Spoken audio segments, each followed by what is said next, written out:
我喜欢在马背上那种感觉。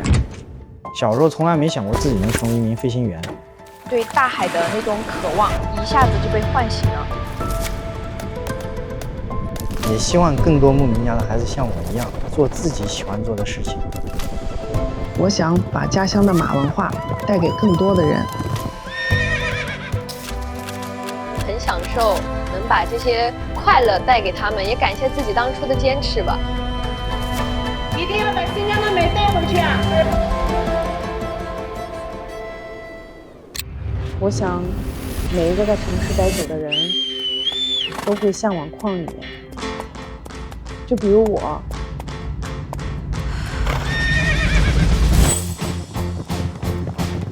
我叫好好，朋友们都叫我小野马，一个出生在大西北、成长在乌鲁木齐的新疆女孩，现在是一名女骑手，一名自媒体创作者，也是一名刚创业的农场老板。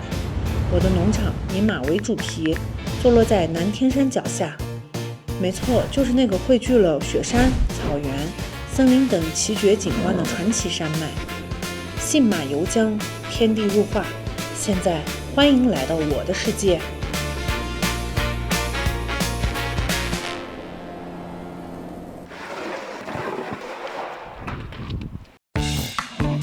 2020年，我告别了办公室的格子间，机缘巧合之下进入马场工作，开始学习养马、骑马。马场的工作又脏又累，那时候马场里的人冷淡你，或者是觉得你是一个麻烦，因为马场就我一个女孩，他们觉得就是你一个汉族女孩，你骑马就骑的就是最老最乖的马，但我不服，我要骑就骑最俊最野的马，还要做最帅的动作。我就慢慢尝试跟他们接触，用我的真诚去打动他们，但是你语言就听不懂啊，你就只能一遍一遍问他，我都是成夜不睡觉，都陪在马身边。加油加油加油！你们俩在干嘛？慢慢的了解到马的一些习性，就熟悉了。因为我就想，是不是可以把马的一些日常分享给大家？而且我认为就是互联网比较有潜力，我想去做自媒体，然后我的摄影师就把我扔到马背上，让那个马跳来跳去，这在之前我这辈子都不敢想的。那会儿国内还没有骑汗血马的女孩，我给他们做了一个很好的示范。在我开始之后，很多女孩都去尝试，然后他们的成功又带动了另一波人，叫1胜2，2胜3，3胜完。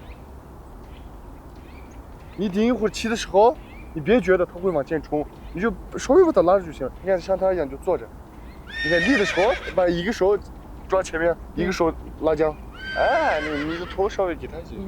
好多人就说骑马有什么技术，我觉得你在上马的那一瞬间，它其实能通过你的这个腿部的肌肉，它能连接到你的心脏。我喜欢在马背上那种感觉。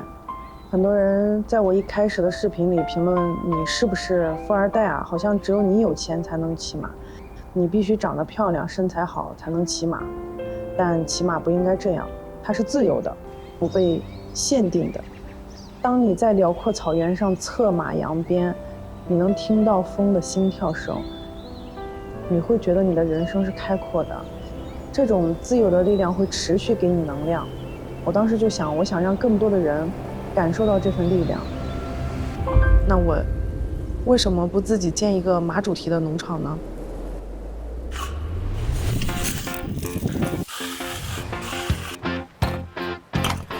我们有来自于各个不同民族，它是柯尔克孜族、锡伯族，这个是维吾尔族，这个是哈萨克族。我们都是因马结缘的，就是把自己的热爱坚持下去。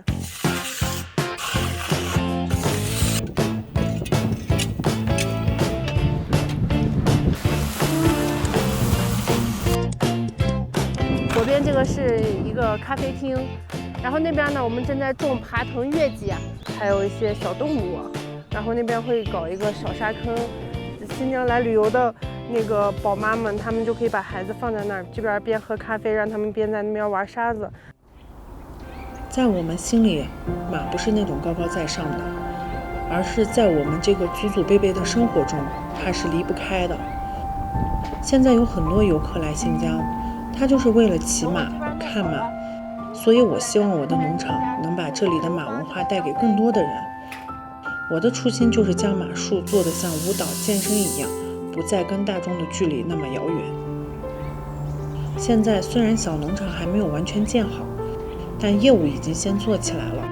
我们会发起马背骑行，还推出了马术课程、马术研学。喂，走，你但凡上马，你就得这样坐着，好吗？不要驼背。我希望这个农场不只是专业骑手的训练场，而是成为游客共享的社交空间，让更多人了解马，爱上马。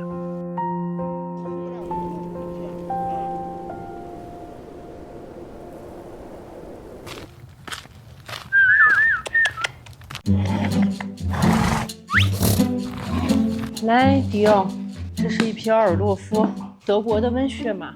哎，你慢点儿，多着呢，好吗？我给它起的名字叫南山横着走，因为这个马它走起来就像螃蟹一样，可以横着跳。想不想出去玩？还想吃吗？其实每一个马的性格它是不一样的，它跟人一样。比如说我的那个将军，你看他在其他地方的时候，你看不出来他是一个特别好的一个汗血宝马，但是他在我这儿的时候，他就特别自信，头昂得高高的。所以其实很多时候我们很容易就能捕捉到他们的情绪和状态。我们马场的黑蛋大家都挺熟悉了吧？他来我们马场不久，但是我发现他最近有点 emo 了，不但踢碎了我这个马板子，然后而且还摇头晃脑的。他之前在其他的马场的时候，他有在谈恋爱，现在被我接回来之后呢，他就见不到他的漂亮老婆了。关于我们黑蛋抑郁的问题，噔噔噔噔，我给他准备了一个小玩具，这个里面呢，我们现在是给他装满干草，让他可以边吃边玩。现在在农场里，我们不仅是马的饲养员，还是他们的私人医生、心理咨询师。马术不是一个人可以完成的运动，它是一个生命与另一个生命的对话，它需要你的责任心和关爱另一种生灵的能力。我印象很深的是，我刚来马场的时候，我遇到一只小马，那个小马很小很小，它有一天就是肠梗阻，就是对于马来说，这个病很要命。看着他奄奄一息的样子，我就哭着给兽医打电话，半夜哭鼻子，把他们摇过来治马。但是这个马还是没有救回来，他是自己在我的怀里，就是突然脑袋一倒就没了。这个马，我当时对我的那个内心的冲击特别特别大，我就觉得这个生命好脆弱，那会儿就懂得了什么叫责任。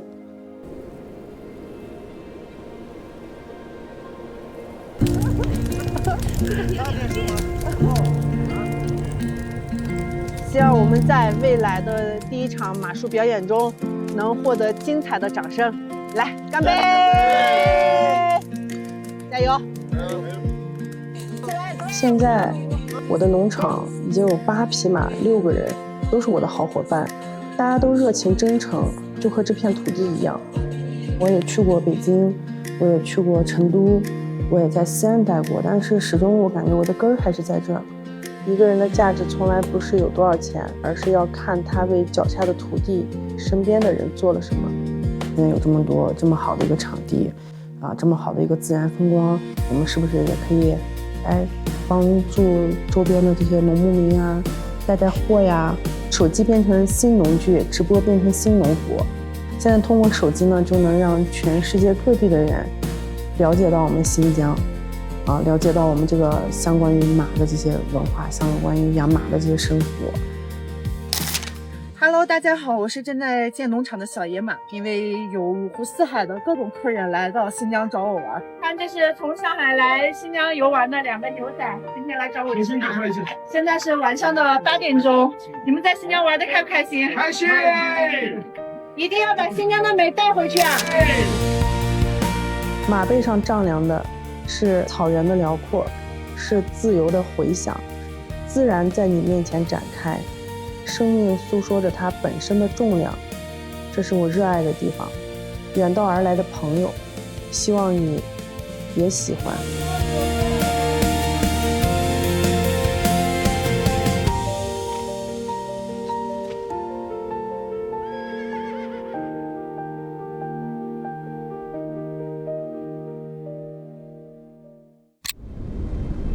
我很喜欢在水下的感觉。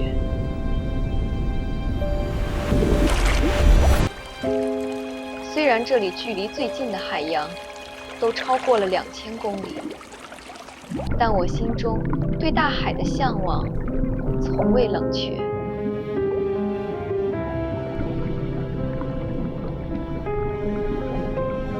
这里是乌鲁木齐，地球上离海洋最远的大城市，而我在这里做美人鱼。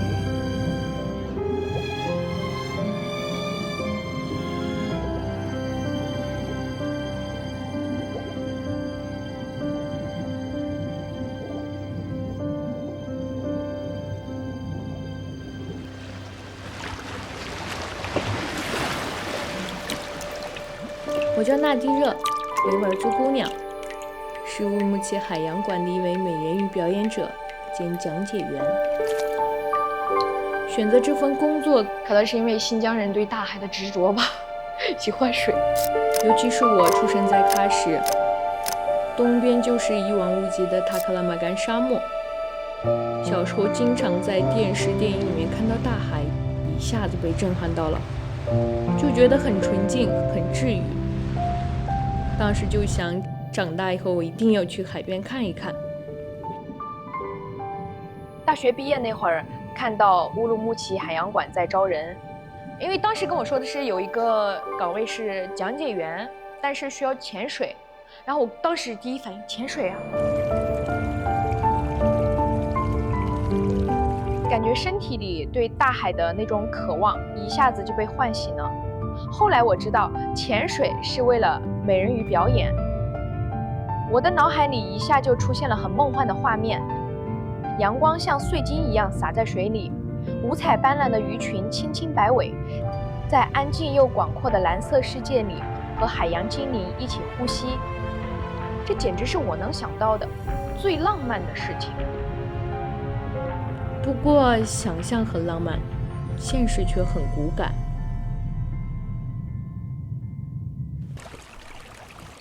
我从来没有学过游泳、潜水，所以我想当美人鱼就什么都得从头开始学。我刚开始下水有点害怕，前2天，然后这边脚还磨破了，穿那个脚蹼，然后憋气就感觉憋不住，潜不下去，耳朵痛，因为有水压嘛。学我们的翻跟头啊、旋转啊，我还撞到那个珊瑚上，把我这样上来流了这么多血，我都不知道，我还以为是水。然后我同事，你咋流血了？然后我上去一看，这撞破皮了。就是我们下水穿的脚蹼，就是穿在尾巴里面的，1公斤左右吧，然后加上我们的尾巴，下水以后5公斤左右。要是发力点不对的话，你游的时间长了就会把你的脚磨破的。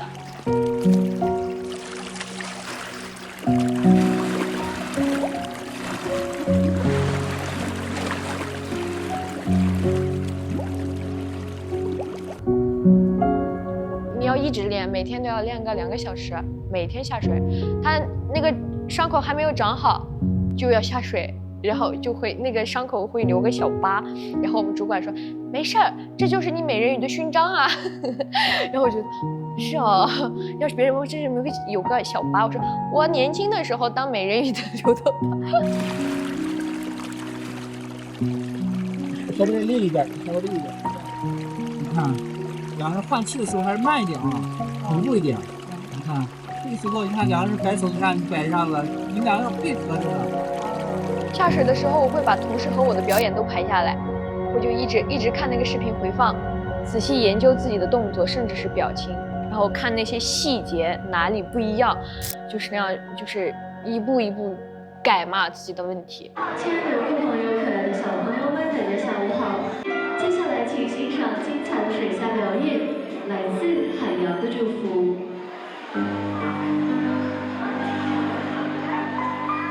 大海是生命的摇篮。我第一场表演，我感觉我要死了，因为你不能飘上去，就算你憋不住了，你也不能上去，因为会影响到游客的观看效果。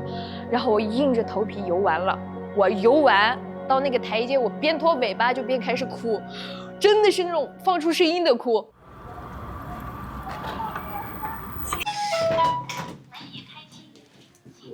我回来了，做的啥饭？很香。我回来了，妈妈酱。那时候有想过放弃，也有很多沮丧，就会和妹妹分享。我妹妹会开导我，你别干了，你等我，我毕业了，我赚钱养你。她就这样，就很让我安心。但很多事不敢和妈妈说。这么多年，妈妈一个人带我和妹妹很辛苦，她现在身体也不是特别好，怕她会担心。大盆子你也吃，让你吃点肉呀！我得减肥了。你真的一点点米饭都不吃吗？不吃，下水就下水人家美人鱼瘦瘦的。对啊，吐气泡，然后那些油的会不会飘上去都要看。19年了，他爸爸走了，他从来不给我说自己的，从来不让我操心，遇到的啥样的困难他们自己解决。前面一段童年是很美好的，就我小时候，一天早上起来，我爸已经去上班了，在我还没睡醒，他就这样亲我一口，他那个胡子扎的我跟钢丝球那样，他就走了。后面我爸爸去世以后，然后我就觉得我们家庭就跟别人的家庭不一样嘛。出车祸那天，我给他打过电话，因为我奶奶他们来了，就催一下我爸，我说他们来了，你几点回来？我就催了一下他，结果就是当天晚上出的车祸。所以很多时候就告诉自己坚强一点，自己给自己打气加油，告诉自己再勤奋一点。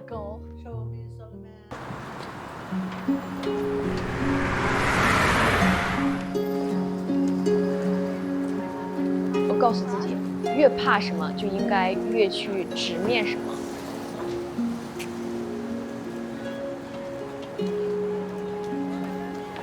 亲爱的观众朋友们，演出还有2分钟就要开始了，请大家马上入座。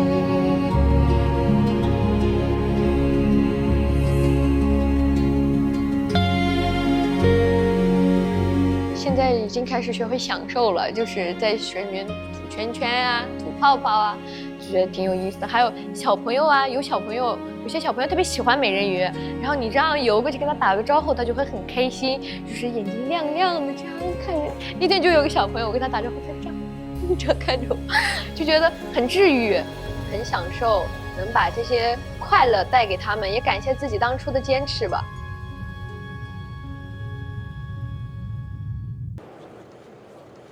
游客朋友、可爱的小朋友们，大家上午好！欢迎大家来到乌鲁木齐海洋馆，我是你们的讲解员纳迪肉。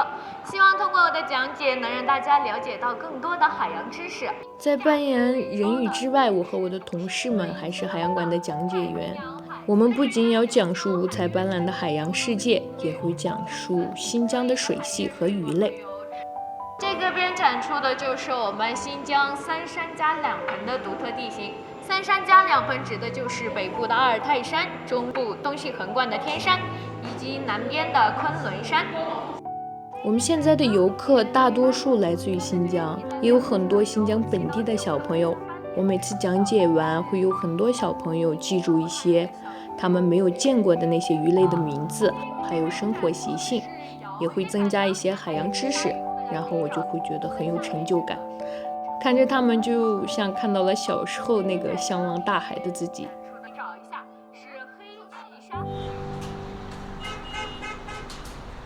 让你晒晒太阳。我9月份就实习了吧？说你想去哪？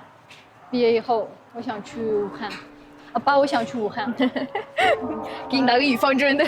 要么去武汉，要么去上海。我想去那边看看。长大了留不住了是吧？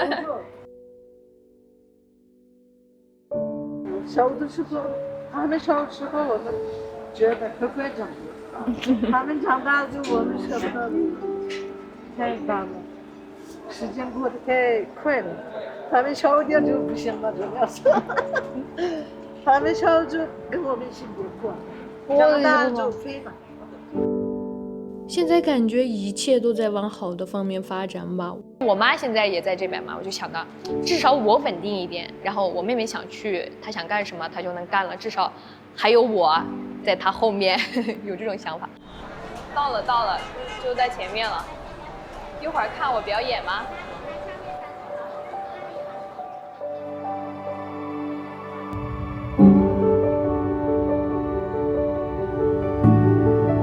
我妈妈对赛亚特别感兴趣，我妈手术做完了，然后我就想在这几年，要是可以的话，我就带我妈出去转一转，一起去看看海。未来呢，我想学一学水下芭蕾，让自己的美人鱼动作更舒展灵动一点，还想去考一个教练的证书，每天学习一点点，进步一点点。在距离海洋最远的城市，我总觉得自己游在一片辽阔的海里，心中有爱，哪里都是海。这样被梦想、被温暖填满的日子，真好。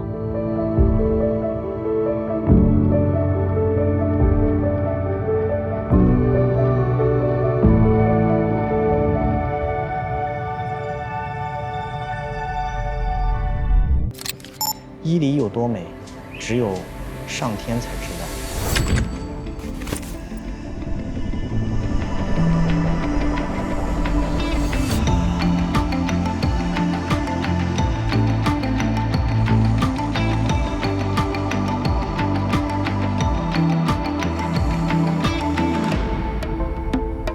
在蓝天之上，你才能真正领会伊犁的美。而这些美景只是我机窗外的日常。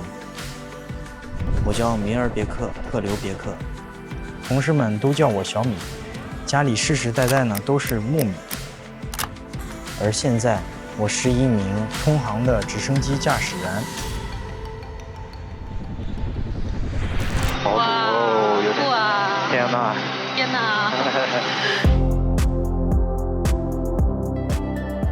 小时候从来没想过自己能成为一名飞行员，也从没想过会带这么多游客去看我们新疆的美。我们就是很淳朴的就一个牧民家，从小在草原上长大，我最熟悉的就是马背上的颠簸，总觉得自己这辈子与草原、牛羊相伴。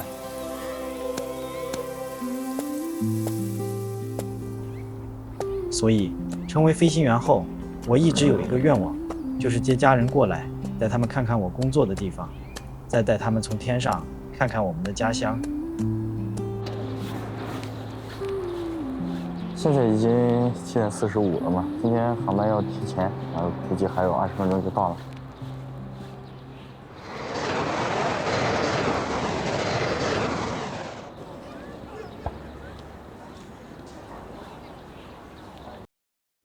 哦，来了，看到了，在最里面。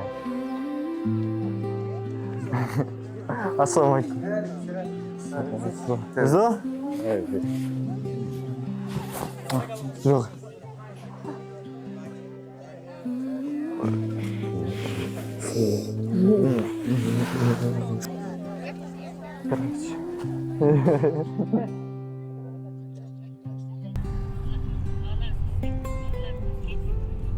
我能成为飞行员，离不开我家人的支持。想开飞机的念头是从2018年开始的。大学毕业之后呢，我就是在一家通航公司实习嘛，当时是干地勤。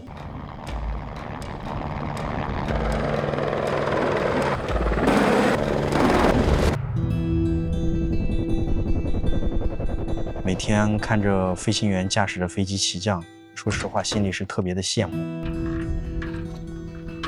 当时就想，这飞行员真酷，要是我也能当上就好了。然后我就问我老板嘛，问他们这个东西有啥要求，学费这个什么个情况？你要是考这个商用执照的话，就必须得有私用执照，所以这个费用加起来的话，大概是在60万。看到这个数字的时候，这个太不切实际了。我感觉我们家不可能掏出这么多钱。但是后面实在是想学飞，真的是想学。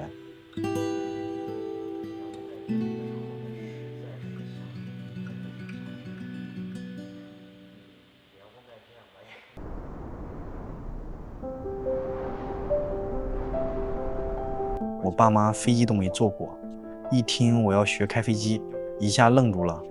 我就跟他们说，现在来我们新疆旅游的人越来越多，很多人都喜欢坐着直升机欣赏咱们新疆的美景，不担心找不到工作。然后最后他们商量，大概几年时间，终于下定决心了。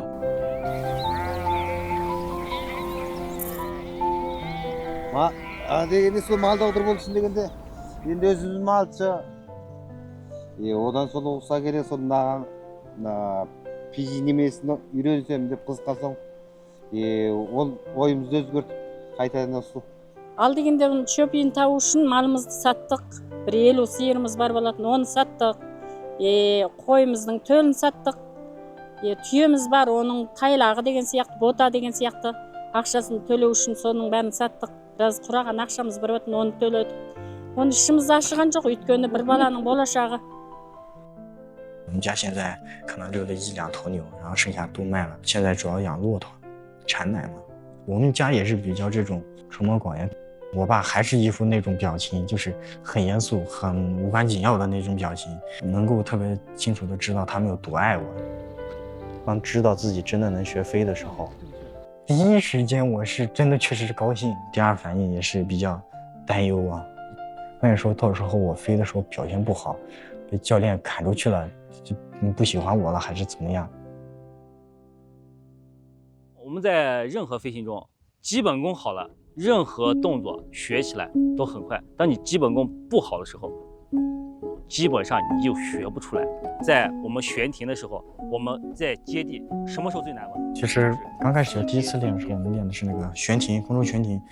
好多人都感觉就是飞机里面可能有个装置，按个按钮它就悬起来了，它就不动了。其实不是的，一开始学飞就是舵也好，你的操纵杆还有你的组距都是一起平衡的，都是要动的。只要无论是动哪一个，你其他都得配合。而且我刚开始学飞的时候，我同事们都嘲笑我，就像锅里面的一盘菜一样，来回翻炒。悬停对我打击是真的大，我突然觉得我是不是自己对飞行这个没有天赋，又让别人失望了，就很自责。但我觉得所有的职业，无论是什么，你只要一直去练习，勤加苦练，我对自己要求可以高一点呀。我到这个最难的地方的时候，我就刻意的先悬停个1、2秒，就这样每天练，达到一定的时间之后，你自然就掌握这种技巧。除了训练，当时我们也有自己的题库，我学历也不是特别高，可能看领航会很头疼，需要计算的、需要画线的东西我不会嘛，我就到处去问，尽量还是能够去理解。确实真的很想学好。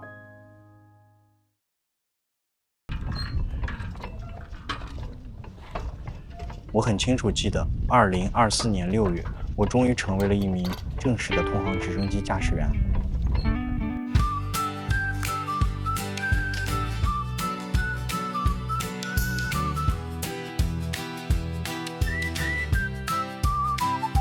刚好那拉提景区这边的航线需要驾驶员，我就入职了。很多来那拉提的游客特别喜欢坐我们的直升机，现在带的游客少说也有300-400个人。然后我就会跟他们介绍我们美丽的新疆。看着这么多游客从空中看我们新疆，看见我家乡的美，我真的心里面特别开心，觉得之前的一切努力都是值得的。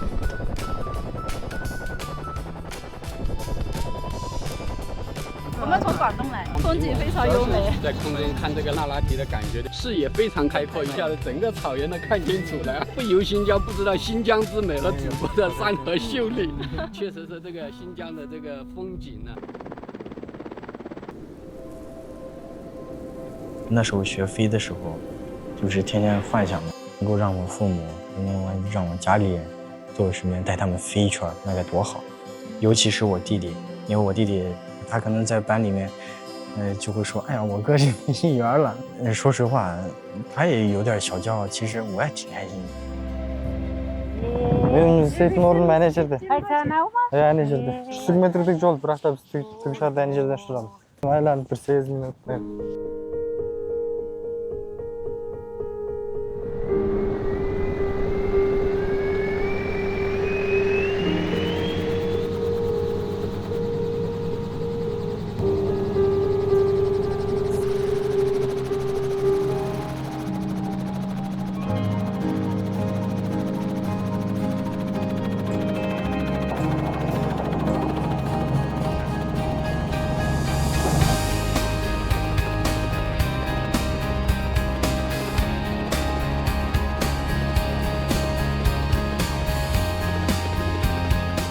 这很激动，就是能够自己带家里人飞，这感受是完全不一样的。能够带他们看一下这地方好的地方，而且能够让他们不会再那么担心了，满足了，很满足。我感觉这可能是我学飞的意义吧。Qanday ekan? O'zbek yoqda to'xta ekan, bir yil qoldi. Nima ekan endi? Жалғасты qoldi. 特别酷，特别帅，很激动。 Тікұшағына отырғанда керемет жақсы екен, көңілді болдым. Баламның енді осындай ұшқышына түсіп, мына жерге келіп ойнағанда ерекше көңілді болдым. 发自内心说的话，我干这份工作没有上班的感觉，就是想干，就是做自己喜欢的事情。很感恩我可以生在这么好的时代，有这么宽广的舞台。下一步呢，我还想继续提升我的飞行技能，考取一个飞行的教员执照。我也有自己的一些小计划，想着有机会，我也希望能够让更多的孩子去了解飞行、接触飞行。也希望更多牧民家的孩子像我一样，做自己喜欢做的事情。我对未来很有信心，新疆也好，这个行业也好，肯定会越来越好。